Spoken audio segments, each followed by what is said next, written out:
This week on 3D Archery, we're going to test the Thompson's water seal.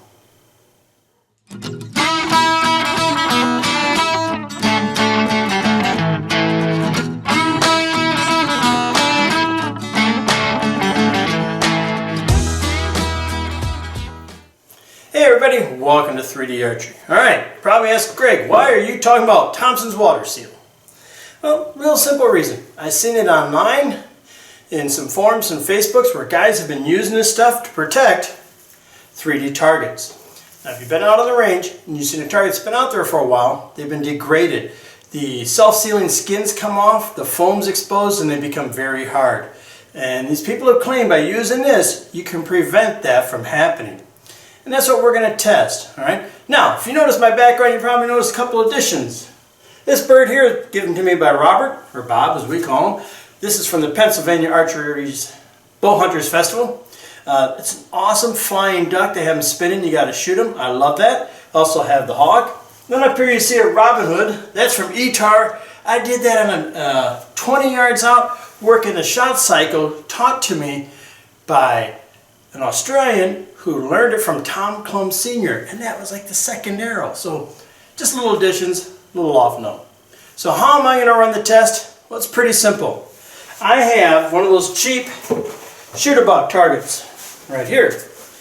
Right? I'm going to clean it up. I'm going to take this and I'm going to coat the front half of it and leave the back half totally open. All right? And we're going to see how that works. We're going to leave it out there for a few months. Now here's the good news and bad news. It is late September, so this is going to be out there to November. I know it's not summer, but you know what? We should have nasty weather and should really put this to the test. And I'll do periodic ones where I come up, I bring it online, we'll look at it, review it, and put it back out. Now this video you're watching now is the end result of the whole thing. So I actually started filming this in November, and you're not going to see this till much later. So this is interesting. I'm really stoked about it. I have used this on a couple targets. And it's interesting stuff. When you open it and you put it on, it's a milk, looks like milk, pretty much the only way to describe it. But it dries clear. Now the one I'm using is the clear multi-surface waterproofer, Thompson's water seal. Bonus size. Alright, so I'm going to get to work. I'm going to seal this up, put it out in my backyard. Hopefully nobody steals the darn thing. And then we can start our testing. Alright, this buck, shooter buck, has been sitting in my basement, so it hasn't been outside. I've had it for a couple of years now. Don't use it a whole lot anymore. And one thing I want to do is make a base, so I can compare with water seal, no water seal, as to how it was before. So the easiest way I can think of doing that is just make a demarcation line.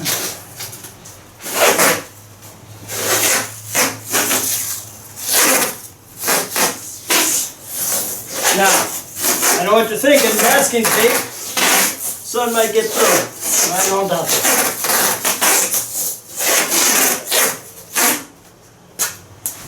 Alright, that's why I put that as a base, and I'll use this. Nice solid Gorilla Tape over it.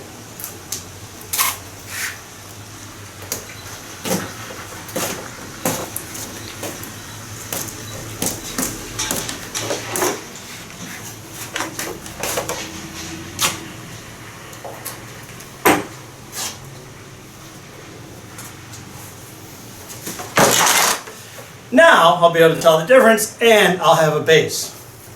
Alright, up next is the easiest part, just apply the water seal. The good part of the water seal is it's really simple to use. Alright,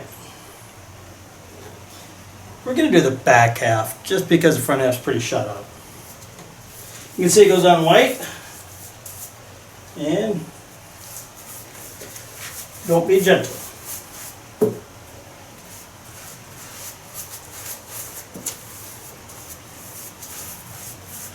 I'm going to try the plastic. Let's see if it helps plastic.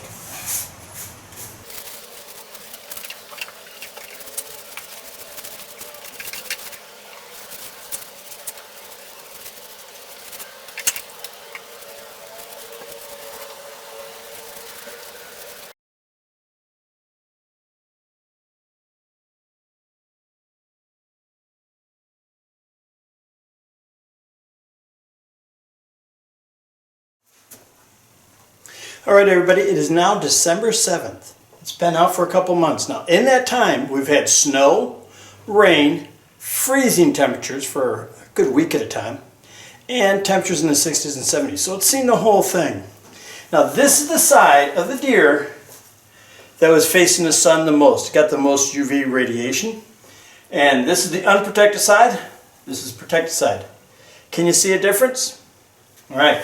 Now let's turn it over the other way. Let's look at it this side. This is the side that wasn't out in the sun. It's by a back building. And you can see this side and this side. Now on this side, I definitely see a color difference from here to here. But watch this. This is pretty neat. Now do you see a color difference? Right? I'm looking into the view screen on my camera, and just looking at it right about here, which is where that tape is, I can see a slight darker area and lighter area.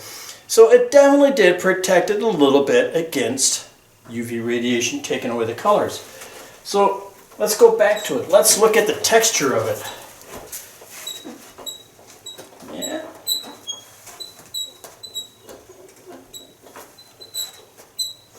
I will say,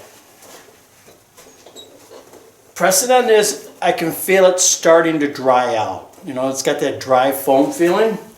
But pushing on this, it's softer. It is definitely softer to the push. I can definitely feel a difference in texture. That's interesting. So, the color protection, not so big. But what was the big protection, I really think, was the foam. It seemed is the word, to have kept the foam fresher, I guess you could call it. You know what? So there you have it. So something you might want to use, you may not want to use it, but at least now you know you got something to go by. Now a couple things about it. Put this on, you can't use it right away. This Thompson's water seal takes a serious amount of time to dry, like a week or more.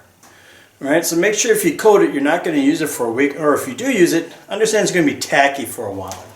Alright, it did seem to protect it. You've seen the results for yourself. I mean, what do you think? Do you guys see any difference between the two? Do you see a lighter and a darker area? Right? I don't know if it's worth it, but you know what? I'm going to use it in a few more and give it the whole year, and I'll see how it goes. Alright, boys and girls, that's it for today. Thompson's water seal. You know, what do you think? Think it works? Think it didn't? Alright, thanks for watching. Don't forget to subscribe, and I'll see you next time with an all-new episode, 3D Archery.